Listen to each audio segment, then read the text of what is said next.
Hey there, folks. Welcome into the Yes Official Podcast. Jeremy Plonk alongside my partner, Jeff Siegel. We're going to handicap some of the races from the past weekend, look back at those races, maybe kind of reevaluate some of our handicapping. You were pretty red hot over the past weekend, Jeff, and when you got beat, it was a tough beat. So you're feeling your oats here. I can tell like this slow time of the year is sitting well with you right now. Well, I'm trying to get geared up for Santa Anita, so this is like exhibition season for me. Yeah, In other words, I'm putting work in, but I'm not like laying my body down. I'm just kind of warming up a little bit. But we'll be doing Santa Anita with the morning line, so we're going to have to be spot on. I'm getting my edge. But we had some great racing last week and some definitive racing that'll maybe shape what might happen in December and January and February and the winter in various divisions of North America. It's exciting. Yeah, and we're not done with these big 2-year-old races yet this year. You got the Low South Futurity coming up this Saturday. You got the Springboard Mile at Remington Park on Friday. And then we could talk about more through Fairgrounds in Oaklawn and the start at Santa Anita on the 26th. And, of course, championship meet at Gulfstream picking up steam. So a lot going on this week. We've got a carryover tonight if you like to play harness racing on our Tuesday recording of the podcast. Tuesday night at Northfield Park, $44,000 in the late pick 5 carryover. So check out Al Samaglia's handicapping video at news.first.com and at expressbet.com. He'll give you the tips and the know-how of playing that pick 4 tonight, or pick 5 tonight. $44,000 in the carryover at Northfield Park. On this show, though, our focus is to look back at recent hot topics in horse racing. So we start on the big board with our first of 5 topics, locked and loaded. Jeff's had a hankering for Lock since his debut at Saratoga last summer when he called him the following year's Kentucky Derby winner. He was late to the game at age 3, but boy, he's finishing up strong. His Cigar Mile, he was loaded. Pass them all. It's Pipeline in front, and Pipeline's trying to pull off the upset. Mulligan is in full pursuit here on the outside, and Mulligan has taken the lead. It's Mulligan in front. Locked is within range and is on the grandstand side. Here comes Locked after Mulligan. Mulligan is in front. Locked catching with every single stride, and Locked and John Velasquez have run right on by, and Locked will win the Cigar Mile presented by TwinSpires.com. It was Mulligan second. Post time flew on. Got third, then came Coastal Mission in 1 minute 34.52 seconds.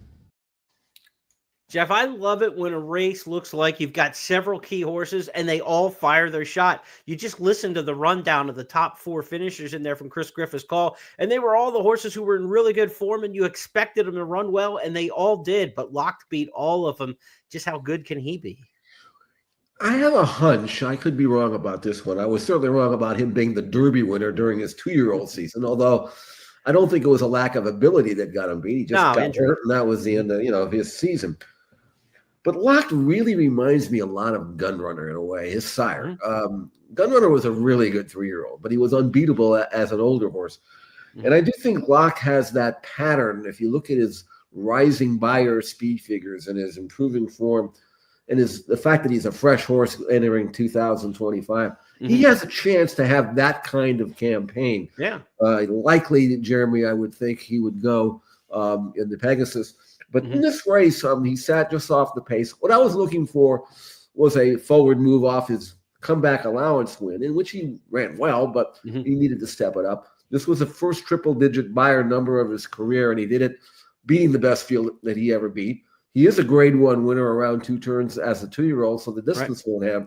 Jeremy, I'm telling you, I think he's got a chance to be – I mean, it's asking a lot to be Gunrunner if you remember how good he was, but he's not going to fall that much more short unless I'm wrong about him. And this was an exciting race and an authoritative win, and that's a very good colt he ran by in Mulligan, and there was nice colts behind him. Man, I was blown away, actually. Yeah, I mean, Mulligan coming out of the Breeders' Cup Sprint, good effort. Back post time coming out of the Breeders' Cup Dirt Mile, good effort. Coming back again to run third in there. Coastal Mission never missed fires. I mean, that was a good-looking group in there. Senor Buscador didn't bring it at a mile. He just kind of looks like he's lost a step since coming back from the from the overseas trips. But yeah, Locke looks absolutely like the horse to beat for this year's Pegasus World Cup because stablemate fierceness will not be there. That's part of the news that came out last week for Todd Pletcher, Rapoli stable, that fierceness had an elective surgery done on a hind ankle. I don't know. I've never heard elective surgery when it comes to a racehorse before. You either need it or you don't. No one chose to have it. Someone chose to have it for him. So I don't know. I mean, will we see fierceness again? That's going to be a big question mark to me. Let me ask you a question, Jeremy. Okay, let's put you in charge of Locked and the management team there. Yeah. On the one end, this is a stallion prospect, which means being by a son of gun runner, you want to showcase him throughout the year, hopefully with the Breeders' Cup win at the end of the year. On the other hand, there's so much money overseas at Saudi Arabia, and you've got Dubai. But the problem here, you could go after the money and maybe win it, which would be far more money than he could earn if he stayed in the States. Mm-hmm. But if you go over there, you might turn into be Senior Buscador, which is fine for him. Right. In other words, he's not a stallion prospect per se, so you make the money you can, but you pay the price, I think. And what would you do? Would you forego the money and try to build a campaign thinking that the real money is going to come as a stallion, or do you try to go for the gold?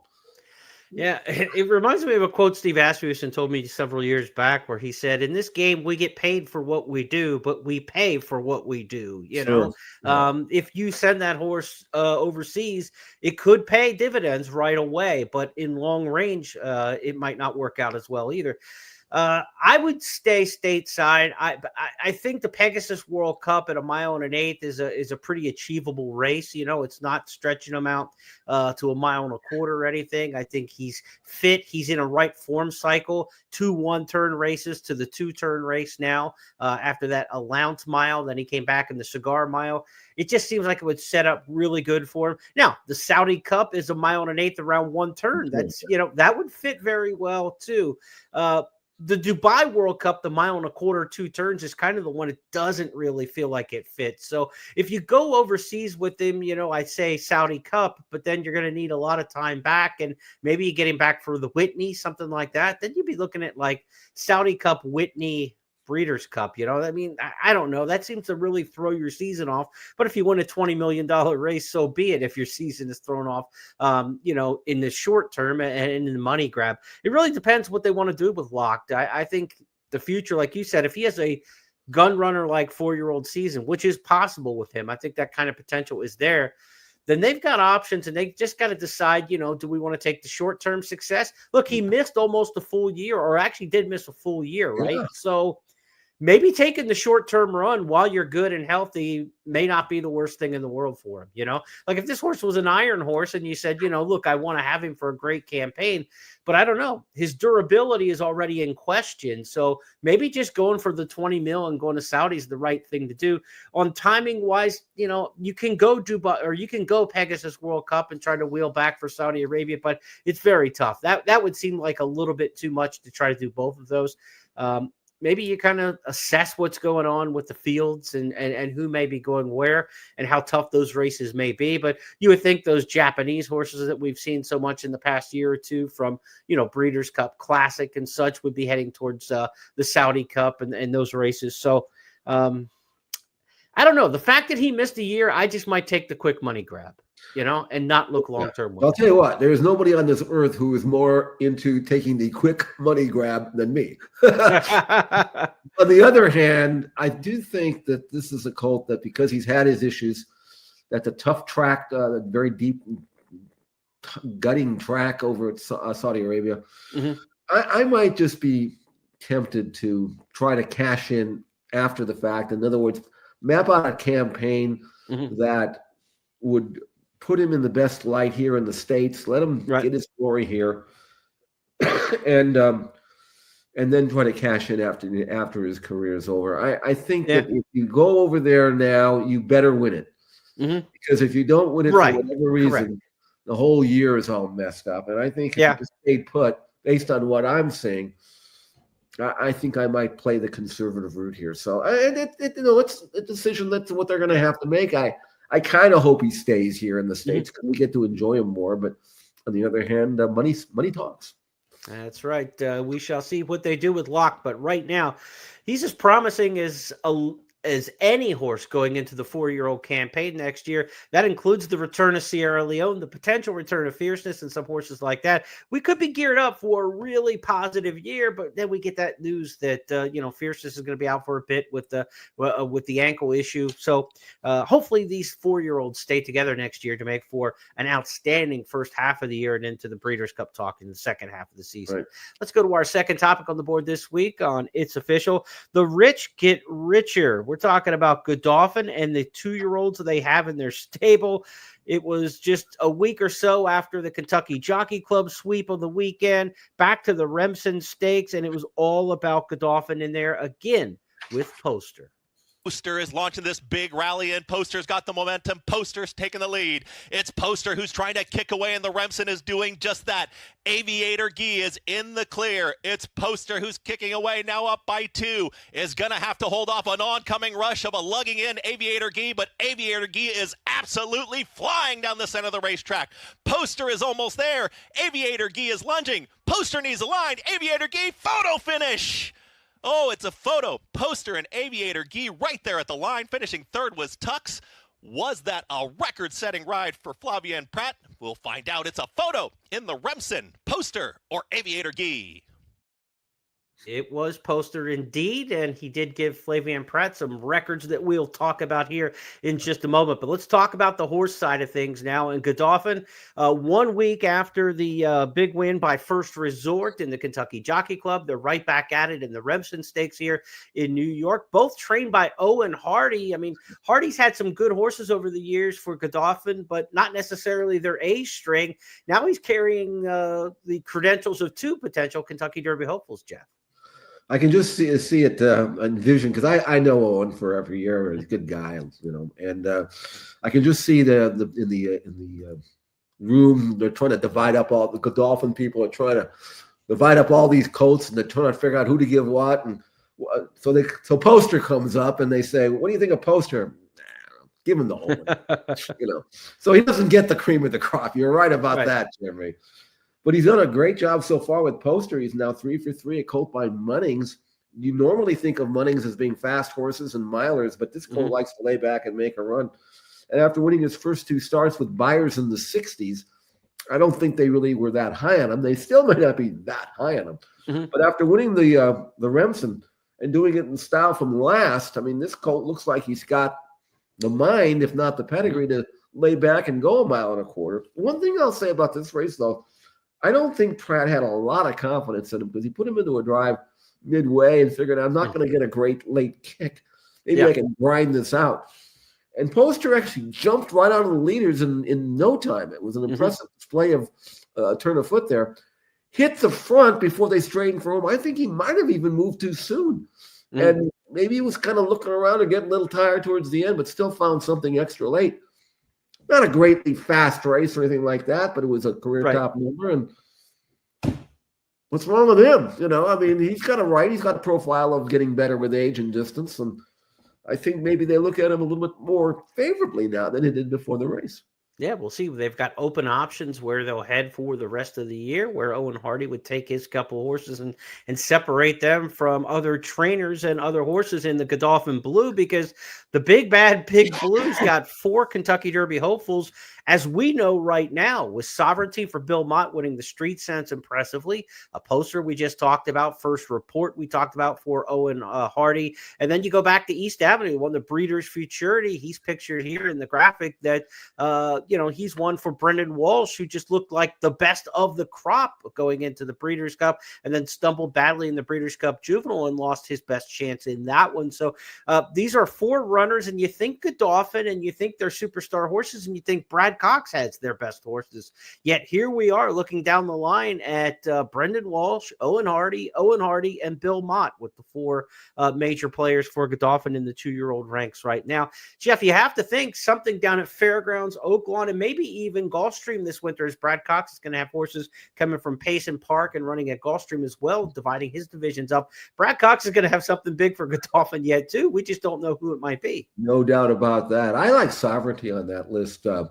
But again, all of these colts have a right to get better and to improve, and and mature. And however that shakes out, the Dolphins are going to want to divide them up. So we'll see how they manage those horses. But that's a good, strong, promising crop of two turning threes. And I think I like where they stand. And like you say, we may not have even seen the best one yet, whoever it may be, because there's no way Brad Cox is sitting around saying, "Where's my 3-year-olds?" I'm sure he's got them. We just haven't heard about him yet. And he does. And coming up in January, I think you're going to see some monsters develop and debut there for Brad. So again, really kind of a wide open situation now, even though it's still early. Now, we talk about the rich getting richer in this headline.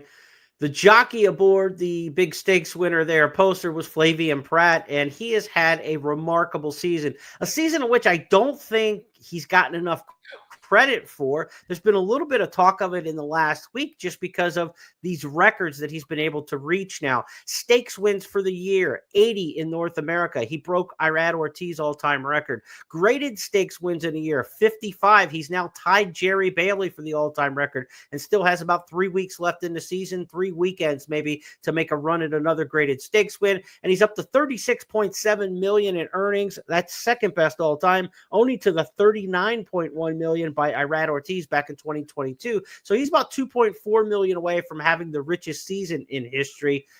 We talk a lot, Jeff, about how the game doesn't promote the right things, right? I mean, it's horse playing. It's a cerebral game. We think that there should be more emphasis on that. We talk about horses and we're dying for horses to come back next year and horses to do this and horses to do that, but we know their fragility. The jockeys, to me, have always been underutilized in terms of promoting the game. It wasn't always that way. Bill Shoemaker was one of the most marketed men in America back in the day. And if you walk down the street and ask somebody to name a jockey, Willie Shoemaker's going to come off the tongue probably more than any active rider. You might get a lot of blank stares where they can't give you one. But we haven't promoted jockeys the right way. And the fact that Prat can be this close to a milestone, and it's literally maybe a week before anybody starts any sort of milestone watch and catching on to it. And I follow the game on a regular basis, and I'm part of the guilt in this too. I'm not blaming everybody else. We all did not lead up this season. Like, this would be like akin to a Major League Baseball player, the home run chase. Well, he's got 40 at the All-Star break, right? He's chasing Maris. He's chasing Bonds, Like, we didn't catch on to this nearly soon enough. And this has been a big deal this year. And for Flavien Prat, it's just been an unbelievable run.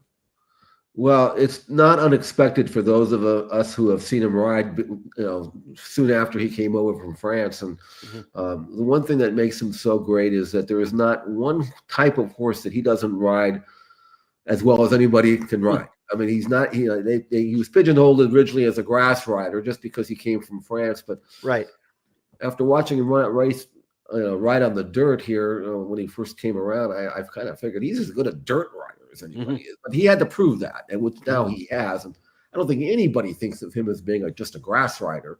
But it's part of what he can get. He can get the best horses, no matter whether they're young horses, old horses, routers, sprinters, grass, dirt, doesn't matter.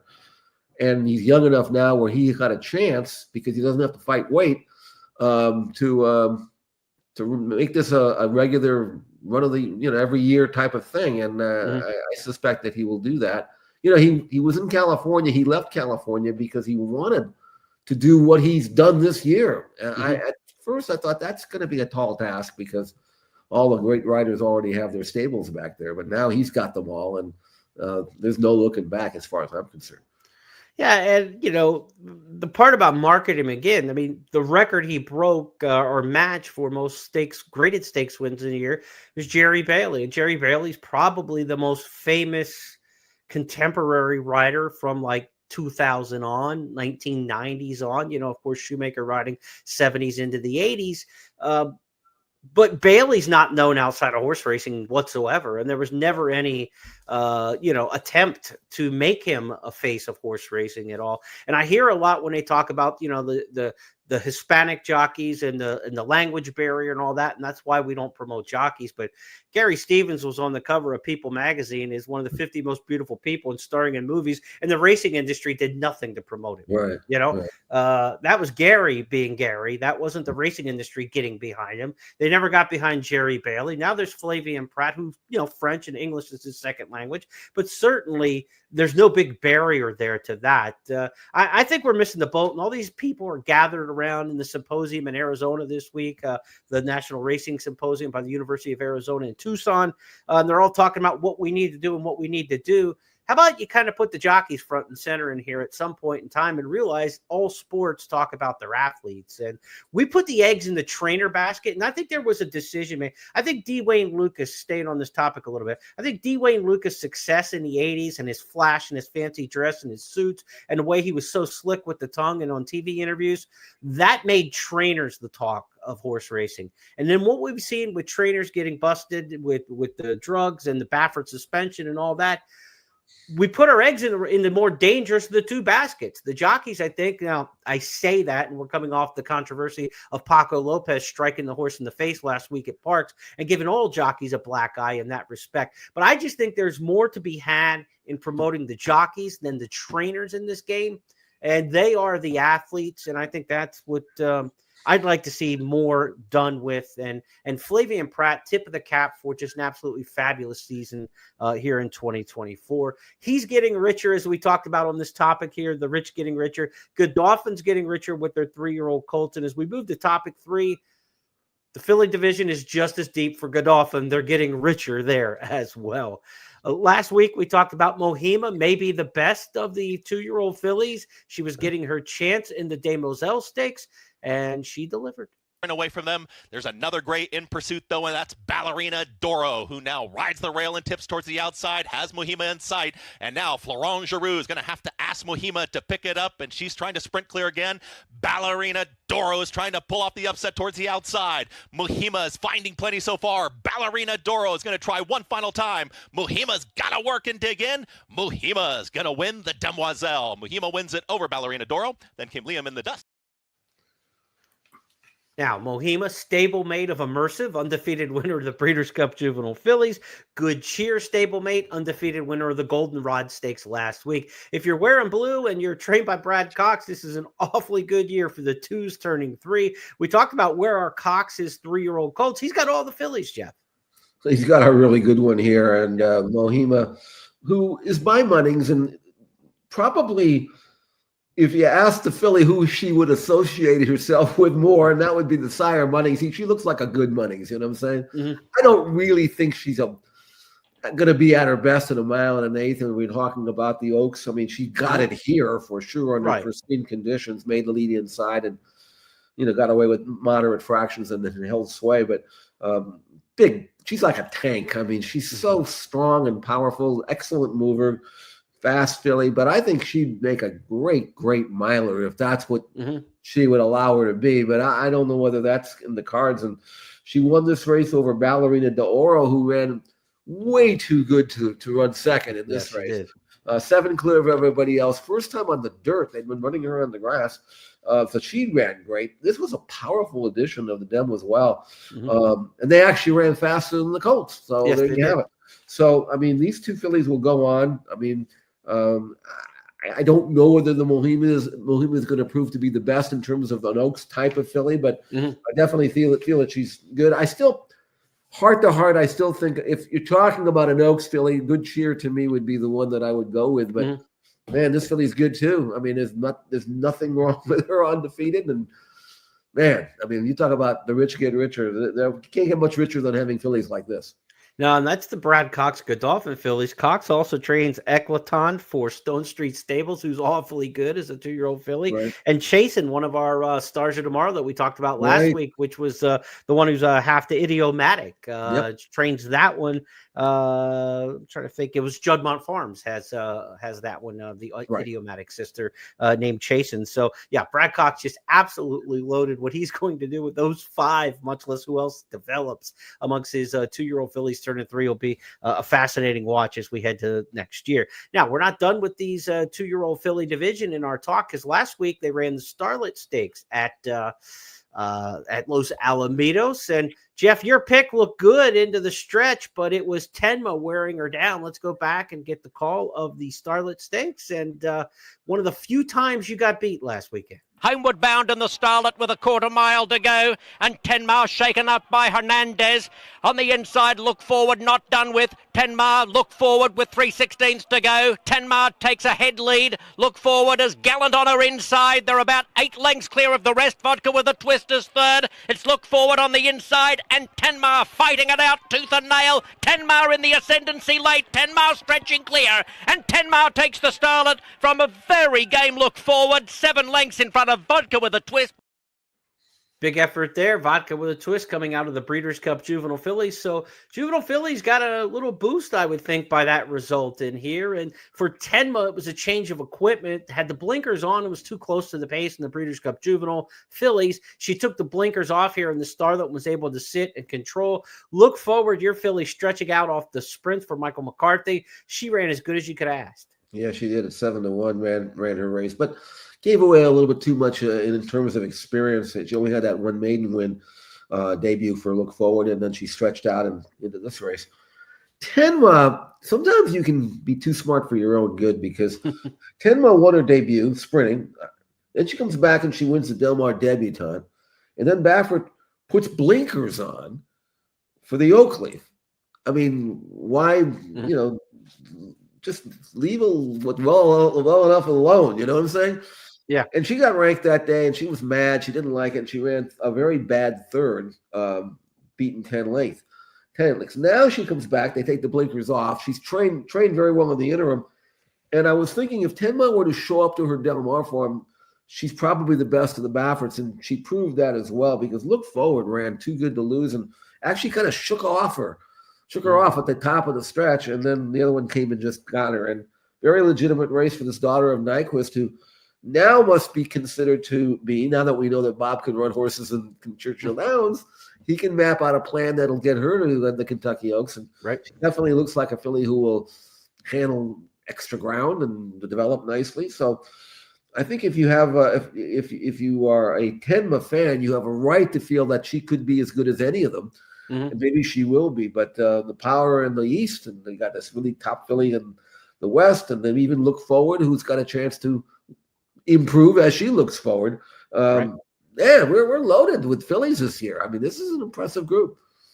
Good luck so far on the program for the Classic division. When we talked about the Cigar Mile, the 2-year-old Colts ready to go down the Derby Trail. Now the 3-year-old fillies ready to go down the Oaks Trail. As we switch it up here on topic 4, we might be looking at one of the better sprinters of this 2-year-old crop turning 3.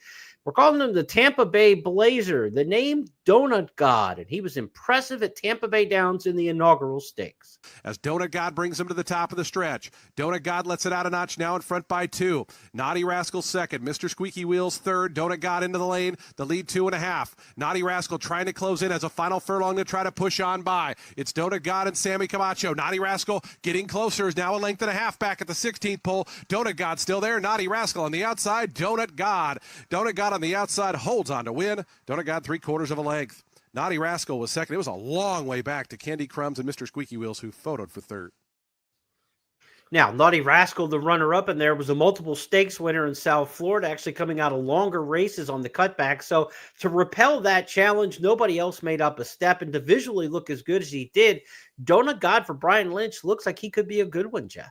He is absolutely going to be a good one, though. We have to question how far he wants to run. Yet, he's buying into mischief. He should get a mile, if nothing else. And he's got such a fluid way of moving, a beautiful mover, a flawless stride, effortless, doesn't waste any kind of energy. His legs go, he barely lifts him off the ground. And after winning this race, after winning his debut, and then winning this race at 3/4, the natural inclination would have tried at 7/8 or maybe a mile, worry about 2 turns down the road, get it while you can. Fast colt. Love the fact that he can give you a second move. He pops the gate, he switches off, he opens up again, galloped out full of run, plenty left. Brian's got himself a really good colt. And I hope he's not tempted to do too much with him too soon. Let him develop, let him be what he wants to be, and then you can get creative later on. But right now, Donut God's got a lot of opportunities, a lot of options to see where he can take his connections, and they do right by him. He's going to be really, really good in the winter. Yeah, the dam of Donut God is a half sister to Chancelot, who's super fast, right? Yeah. And so you're not thinking classic distance necessarily with an Into Mischief on top out of a half sister to Chancelot. I'm kind of thinking the Bookham Dano model that was built last year, going to Saudi and running in that Saudi Derby around 1 turn mile. That just might be a big money opportunity for a horse like this. And they say, look, we're not going to try the 2 turns. We're not going to throw him to the wolves going 2 turns. If you do the Saudi Arabia thing, then you kind of lay off. And the good 3-year-old sprints are later in the year, right? The Jerkins, the Gallant Bob, and then to the Breeders' Cup. That same path that Bookham Dano took this year might be a pretty good path for a horse like this. You made an excellent point, and we talked about the ability with a colt like this. There aren't any great major purses for sprinters, 3-year-old sprinters. But if you go overseas, you can win about 10 of them in one fell swoop, if you know, theoretically.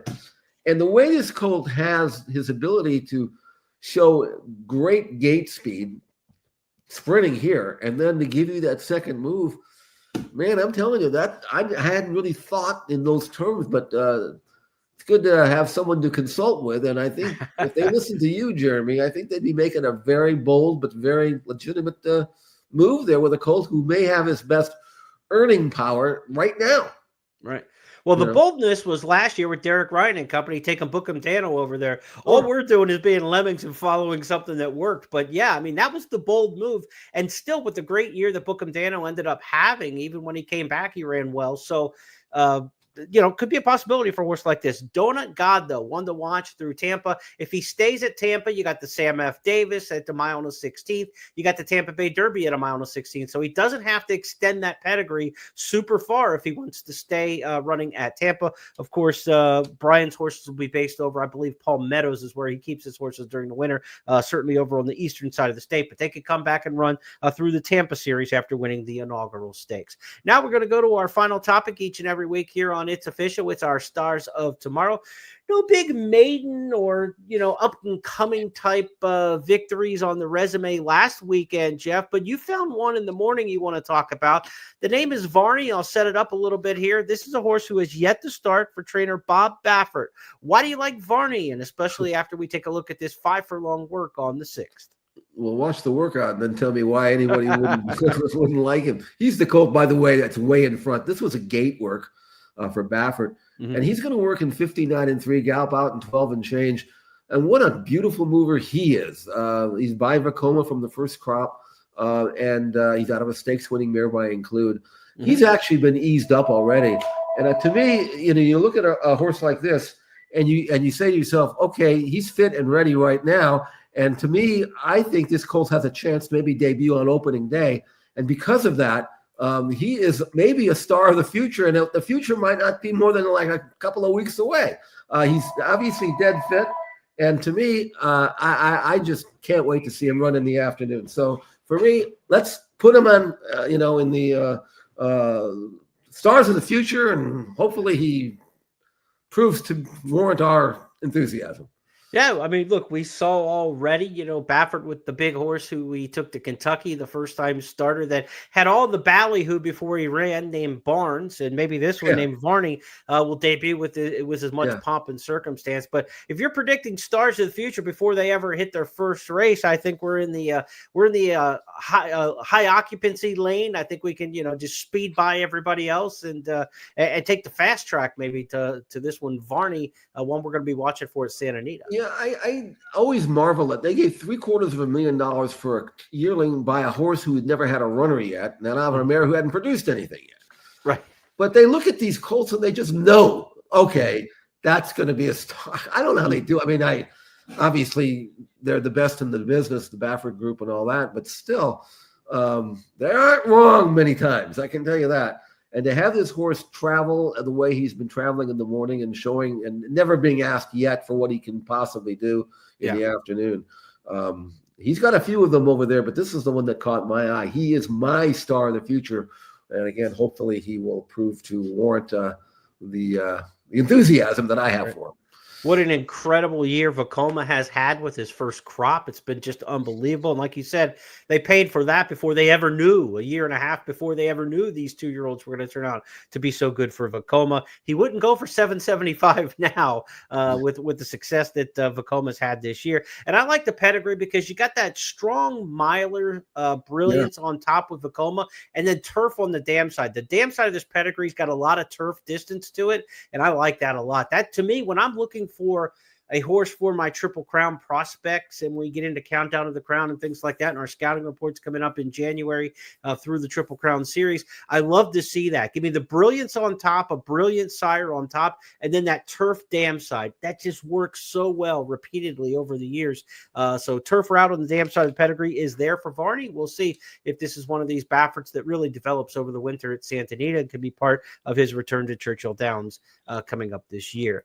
These 5 topics this week on It's Official have been locked and loaded. We started with Locked winning the Cigar Mile and talked about his prospects and debated whether or not next we would go to Saudi Arabia for the Saudi Cup or stay domestically and run in the Pegasus World Cup.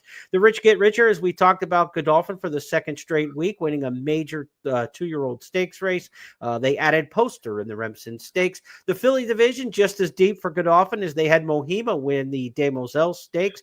We also talked about Tenma's victory out west for Baffert, winning the Starlet Stakes at Los Alamitos. I keep wanting to call it the Hollywood Starlet. That's the second time on this show. Of course, the former Hollywood Starlet.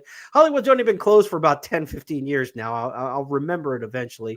The Tampa Bay Blazer, Donut God, just a sharp performer there, going short, winning the inaugural stakes for Brian Lynch. His future looks very bright up to a mile or so. And our star of the future was the first time non-starter looking for that first career start, Varney for Bob Baffert. Those 5 topics are now official because Jeff Siegel and I said so. That's how we play the game, and we'll re-rack and do it all again next week. Next week on the show, Jeff, we're going to be reviewing things like Springboard Mile at Remington Park on Friday night, Turfway Park with the first ever Synthetic Cup coming up, the Synthetic Championships coming up Saturday at Turfway, 4 major stakes races there across various divisions.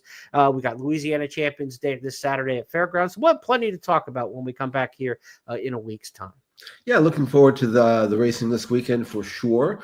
And then, of course, still watching those workouts here at xptv.com for Gulfstream Park and for Santa Anita as well. And so we're keeping busy as we lead up to that glorious opening day at Santa Anita, the first day after Christmas. And I looked at the condition book, Jeremy. Man, it's 5 or 6 stakes races there, including the Malibu. Mm-hmm. So, I mean, we're going to get ready, cranked up and ready to go. But in the meantime, let's try to make some money this week and over the weekend and enjoy some really, really good racing, as we certainly did last week when we saw those great races at Aqueduct and around the country. Jeff and I will be back on Friday with our First Call podcast when he and I will handicap 8 stakes races for the weekend. Have a great week, everybody. We'll see you on Friday.